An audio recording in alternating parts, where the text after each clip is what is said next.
Estos son los momentos posteriores al asesinato del candidato a la presidencia de Ecuador, Fernando Villavicencio. Esto ocurrió esta tarde, cerca de las 6:30 de la tarde, hora de Ecuador, cuando salía de un mitin realizado en Quito, la capital del país, en medio de agentes de seguridad, como usted vio, que lo rodeaban para ingresar a su automóvil. Un hombre le disparó. Villavicencio había recibido amenazas de un personaje, él mismo lo declaró hoy mismo en la mañana en una entrevista de Fito, a quien identifica como líder de los Choneros, un grupo criminal que opera para el cártel de Sinaloa en ese país.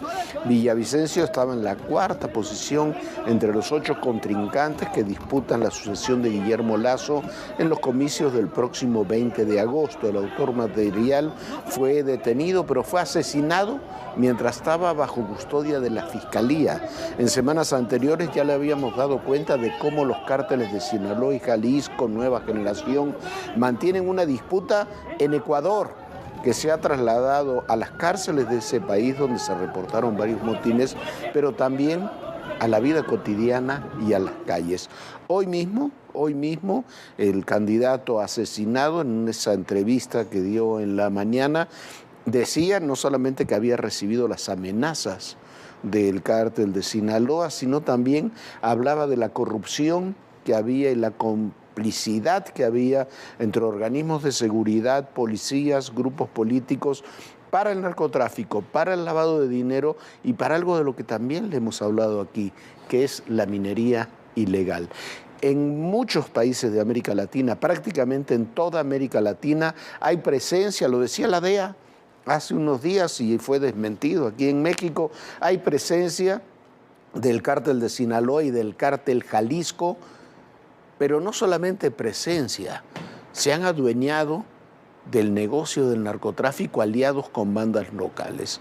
Eso ocurre particularmente en Colombia, ocurre en Ecuador, hay presencia de estos grupos en Perú, en buena parte de Sudamérica. El cártel Jalisco y el cártel de Sinaloa han crecido exponencialmente y ahí han llevado la guerra que significan en México y en otros países. A quienes, mire usted, hay realidades en política, hay realidades que se ven y hay realidades que no se quieren ver. Hay quienes dicen que hablar de temores por la violencia política en el proceso electoral en nuestro país es infundado y que incluso es parte de una campaña de medios.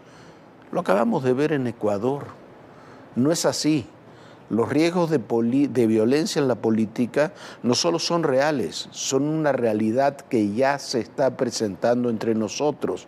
No hubo proceso electoral federal más violento que el que hubo en 2021.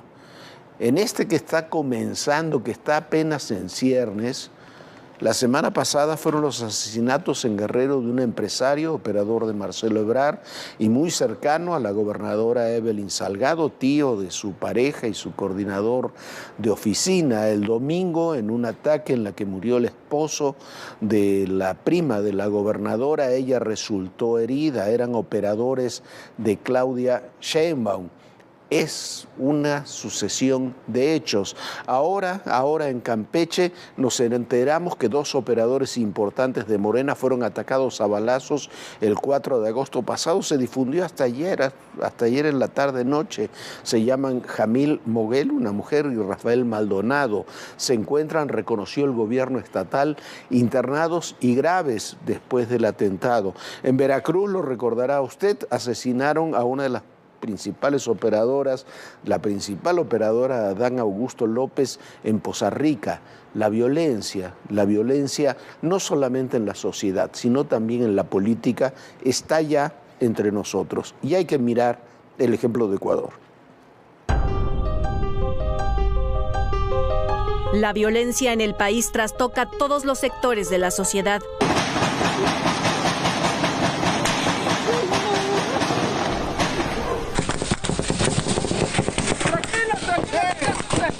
No importa si son mujeres, hombres o niños, todos estamos expuestos a los hechos violentos generados por el crimen organizado, ya sea como víctima colateral o por interferir en sus intereses. El proselitismo político no es ajeno a esta violencia.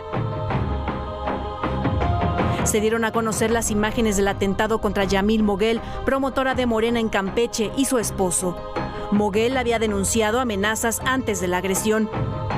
Los hechos ocurrieron el sábado 5 de agosto. En el video se ve cómo la mujer y su esposo bajaban de un automóvil cuando aparece un sujeto con casco y pistola en mano. El tipo dispara y lesiona en la columna al hombre, quien intentaba detener al agresor. Momentos después se observa cómo le dispara a Yamil por la espalda. La pareja se encuentra hospitalizada y grave. Pero no es el único ataque registrado en los últimos días contra personas relacionadas con Morena y los aspirantes a coordinar los comités de defensa de la Cuarta Transformación. Hace unos días, Zulma Carvajal Salgado, prima de la gobernadora de Guerrero, Evelyn Salgado, sufrió un atentado junto con su esposo Humberto del Valle Zúñiga. Ambos salían de su casa a unas calles del ayuntamiento de Iguala cuando fueron atacados por hombres armados. Humberto del Valle, ex policía federal, murió. La pareja se dirigía rumbo a un evento proselitista de Claudia Sheinbaum, a quien apoyaban constantemente en sus giras por la región. A finales de julio, Saima Soraya Zamora, activista y empresaria veracruzana, fue asesinada cuando llegaba a su negocio dedicado a la venta de refacciones y reparaciones de vehículos. Hombres armados que viajaban en una camioneta se bajaron y le dispararon en varias ocasiones frente a su hija. Medios locales señalan que Saima Soraya participaba en la coordinación de la visita de Adán Augusto López a Poza Rica. Abiertamente le expresaba su apoyo. En 2021 compitió por la presidencia municipal de Poza Rica, respaldada por el partido local Unión Ciudadana. La noche del sábado 29 de julio, el empresario José Guadalupe Fuentes Brito, su esposa Gabriela y su hijo José Manuel Fuentes viajaban sobre la autopista del Sol a la altura del municipio de Eduardo Neri cuando un comando los atacó. El empresario y su hijo murieron, mientras que su esposa resultó herida. De acuerdo con medios locales, José Guadalupe Fuentes Brito era operador de Marcelo Ebrard en Guerrero y su enlace con empresarios locales. Además, el empresario era tío de Rubén Fuentes Hernández, coordinador operativo de la oficina de la gubernatura y actual pareja sentimental de la gobernadora Evelyn Salgado. Para ADN 40, Fuerza Informativa Azteca.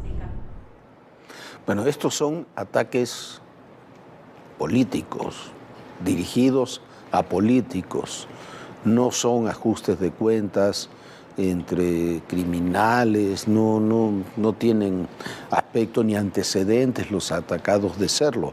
Si tienen ataques es por su relación con el mundo de la política. En el mundo de la política tenemos muchas realidades en el país y tenemos grupos criminales que intervienen activamente en la política. Pensar que no van a actuar en un proceso electoral tan disputado como va a ser, el que ya inició, pero como va a ser el de junio de 2024, es vivir fuera de la realidad. Sobre eso hay que trabajar y hay que trabajar para prevenirlo. No es ninguna campaña de medios contra el gobierno, contra las autoridades, es observar una realidad y tomar medidas, insisto, para prevenirla. Hablando de violencia, hoy hubo un tiroteo en la Terminal 2 del aeropuerto capitalino. Fue consecuencia de una persecución entre delincuentes y policías, dicen, de Iztapalapa, que terminó en la terminal aérea. No hubo pasajeros heridos. Por cierto, en el Aeropuerto Internacional de la Ciudad de México mejoraron notablemente los números de seguridad desde que está el almirante Tiscareño ahí a cargo del aeropuerto, pero al aeropuerto le urge ser modernizado. No hay recursos para eso porque estos se van a pagar, lo que es del TUA, los impuestos aeroportuarios, se utilizan para pagar los bonos del aeropuerto que se canceló en Texcoco. Eso va a durar como 20 años. Es una de las barbaridades políticas, económicas que vivimos cotidianamente. La madrugada de este miércoles se registró una fuerte movilización policíaca al oriente de la Ciudad de México debido a la persecución que policías de Nezahualcóyotl emprendían contra un vehículo con 3 personas a bordo. El seguimiento y enfrentamiento llegó hasta la Terminal 2 del Aeropuerto Internacional de la Ciudad de México. Tras el intercambio de disparos, 2 personas resultaron heridas. Personal de la Marina, seguridad del aeropuerto y policía auxiliar proporcionaron apoyo a los involucrados. Después de los hechos, los 2 policías municipales fueron puestos a disposición de las autoridades. En un comunicado, la terminal aérea informó que por los hechos no se reportaron afectaciones o riesgos de seguridad hacia los usuarios.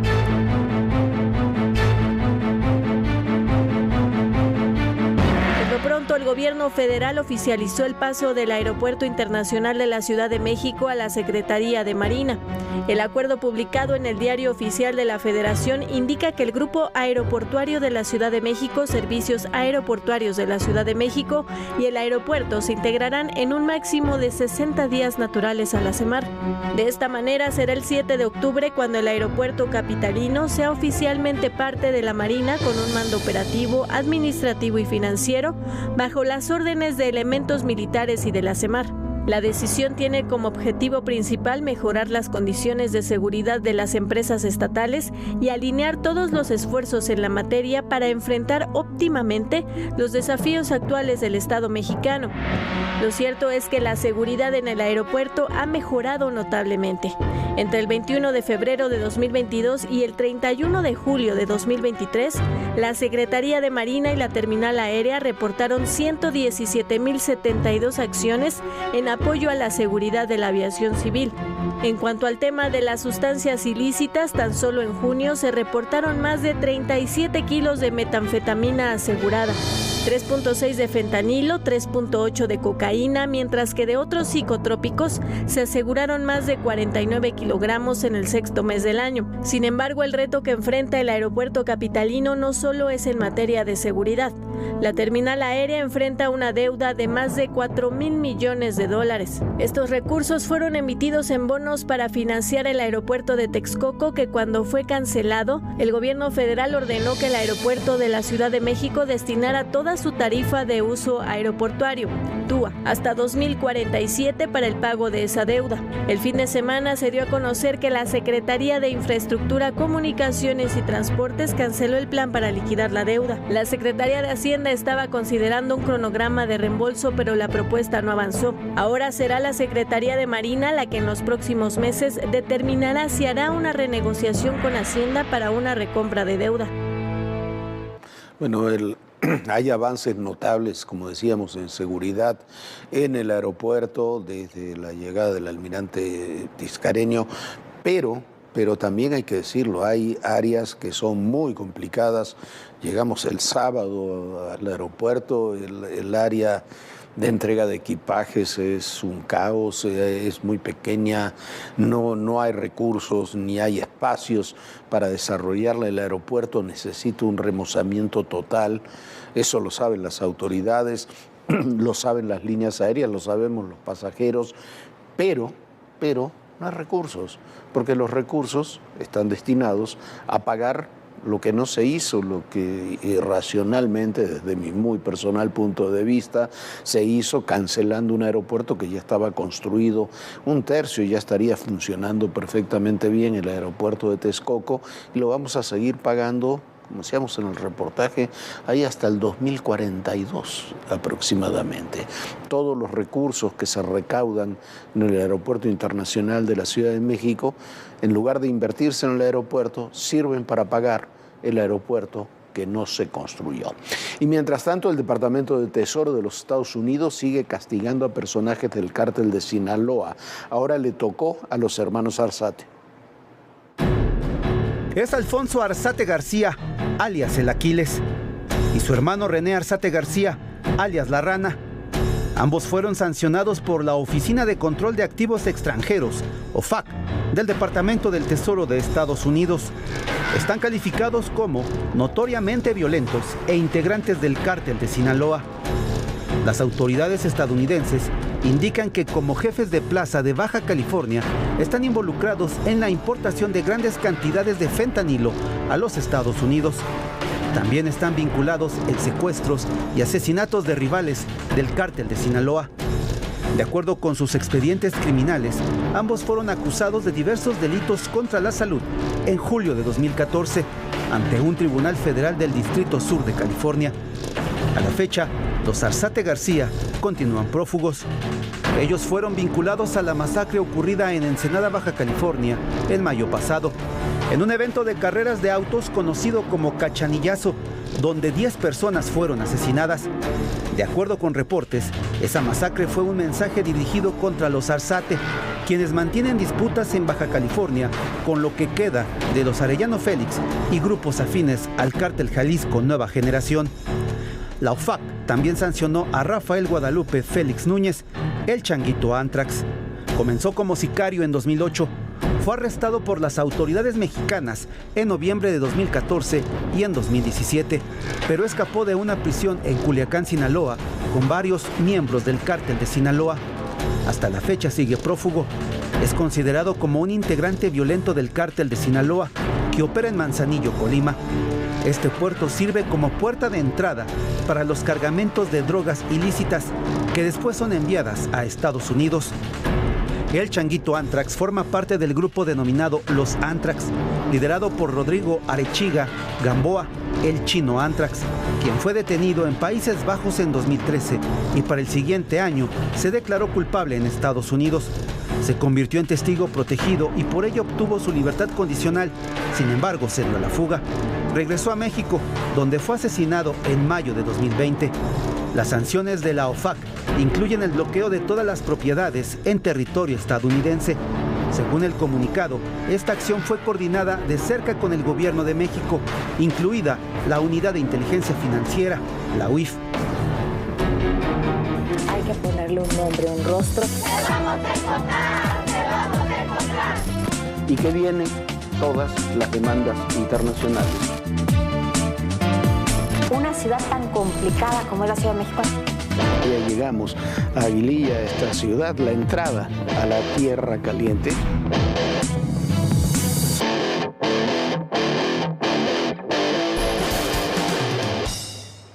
Y la semana pasada hubo cambios importantes en la Secretaría de la Defensa Nacional, probablemente los últimos que se realicen de esta trascendencia hasta que concluya el sexenio. El general secretario Luis Crescencio Sandoval designó al general de división Gabriel García Rincón como nuevo subsecretario de la Secretaría de la Defensa, en sustitución del general Agustín Radilla Suástegui. El general García Rincón era el oficial mayor de la Sedena, cargo que fue ocupado a su vez por otro general, por el general José Alfredo González Rodríguez, que era el comandante de la 6ª Región Militar con sede en Puebla. El general secretario, el general Luis Crescencio Sandoval, también designó al general de división Jaime González Ábalos como nuevo inspector y contralor general del Ejército en la Fuerza Aérea, en lugar del general Carlos Arturo Pancardo Escudero, que deja también esa responsabilidad. González Ábalos era el director general de la industria militar. Yo sé que son cambios que para mucha gente dicen poco, pero son cambios importantes en la estructura militar. Como decíamos, se espera que sean eso, lo que se dice, los últimos de ese nivel, de esa trascendencia, de aquí hasta el final del sexenio.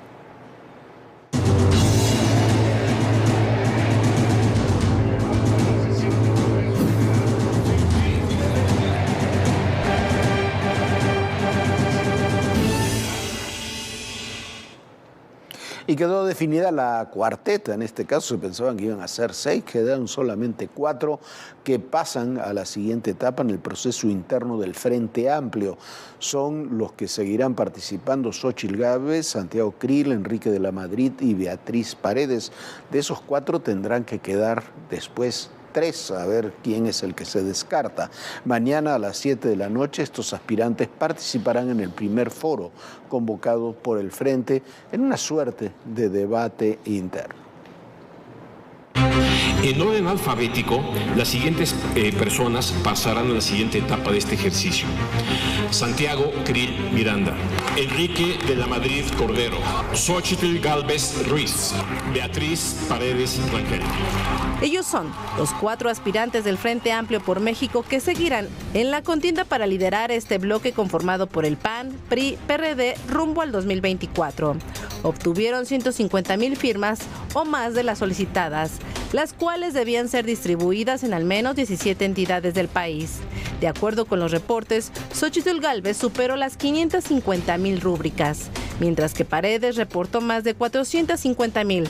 En tercer lugar estuvo Krill Miranda con más de 350,000 y en cuarto lugar de la Madrid con 340,000. La gente respondió. Yo creo que el día de ayer fue el día récord de firmas, todo el mundo lo deja para el final. Y bueno, finalmente hay que ver cuántas de las firmas que tuve fueron validadas. Mañana los 4 aspirantes estarán presentes en el primero de los foros convocados denominado Visiones de México, Diagnóstico y Mirada del Futuro. En el camino se quedaron Silvano Aureoles del PRD, al igual que Miguel Ángel Mancera, y por el PAN Francisco García Cabeza de Vaca, quienes dieron a conocer que fueron excluidos del proceso pese a que recabaron las firmas. Lo respeto, pero no lo comparto, y me reservo el derecho de acudir a las instancias que considere necesarias. Me hubiera gustado que fueran un poco más flexibles con los tiempos de recaudación de firmas, así como lo fueron con las fallas que hasta el día de hoy presenta la plataforma. Hay una inconformidad de mi parte por las consideraciones y por los cambios de criterios también que se fueron dando. Por su parte, los organizadores del proceso aclararon que no solo consistía en recabar las firmas. Debo recordar que no bastaba reunir 150,000 firmas, sino que dichos apoyos debían estar distribuidos en al menos 17 entidades federativas y pasar la revisión que hicimos desde el momento que se inició este proceso. En medio de este proceso se dio a conocer que los legisladores federales, aspirantes a ser el responsable de la construcción del Frente Amplio por México, podrán permanecer en sus cargos. Sin embargo, Krill Miranda adelantó que se enfocará en las siguientes etapas del proceso interno. Teniendo ya la constancia en mi mano, mañana convocaré a una sesión a mesa directiva para pedir licencia tanto como presidente de la mesa directiva y como diputado integrante de la Cámara de Diputados. Y es que no existe obligación legal para solicitar licencia y separarse de su cargo de acuerdo con la resolución del Tribunal Electoral. Con el voto de la mayoría de 5 de los 7 magistrados, se rechazó el proyecto de Yanín Otalora, que proponía ordenar a los participantes en el proceso de selección separarse del cargo. Y el presidente López Obrador dice ahora que denunciará al juez que le prohibió hablar sobre Xóchitl Gálvez. Dice que no lo dejará pasar y lo que usó, mire usted, entre las cosas que dijo del juez, que le había dado amparo a los consumidores de vapeadores, como si eso tuviera alguna relación directa con el proceso electoral, con la violencia de género, con Xóchitl Gálvez. Pero bueno, esa es la realidad. El debate e intercambio de declaraciones entre el presidente López Obrador y Xóchitl Gálvez se mantiene en el terreno judicial. Esta mañana el mandatario cuestionó la resolución del Tribunal Electoral, que consideró que cometió violencia política de género contra el aspirante a la candidatura presidencial del Frente Amplio por México. López Obrador no solo lo negó, sino que pidió revisar si no se ha cometido violencia de género contra él. Todo lo que me dicen a mí, no hay violación de género, o el género es nada más femenino. Si fuesen gentes con principios, con ideales, deberían de estar renunciando.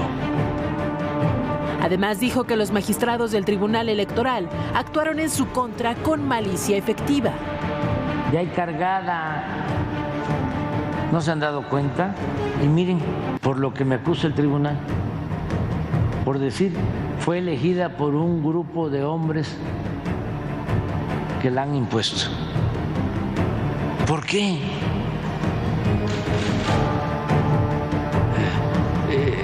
Están retorciendo mis palabras.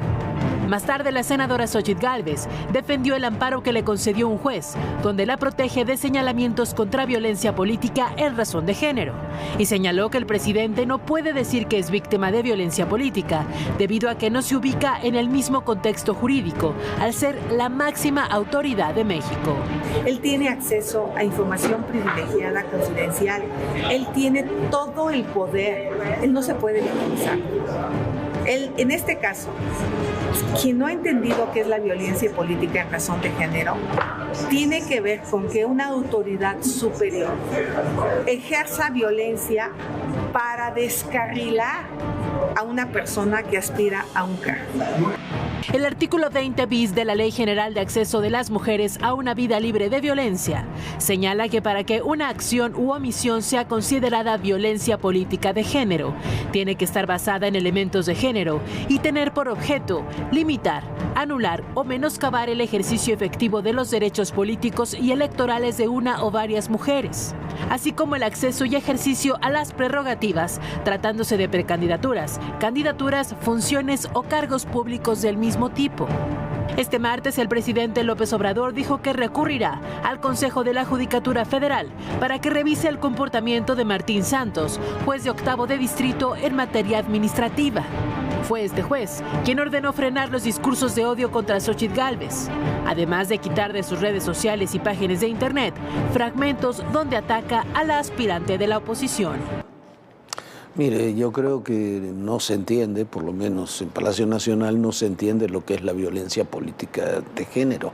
La violencia de género, el presidente no puede alegar violencia de género en su contra porque no es la máxima autoridad del país. Y siendo la máxima autoridad del país, también es el presidente de todos los mexicanos. No se ve bien un presidente opinando y descalificando a los adversarios políticos en la contienda en la que participa su partido. Sería muy sencillo, para no entrar en estos debates, que simplemente eso se deje de hacer, como se hacía también en el pasado, o por lo menos como se reclamaba que se hiciera en el pasado. Nosotros ya nos vamos, muchísimas gracias por acompañarnos, lo esperamos el día de mañana, ya en los próximos días estará con nosotros mi compañera Viviana Belsazo, y recuerden, en el poder y en la política todo, pero absolutamente todo es personal. Gracias.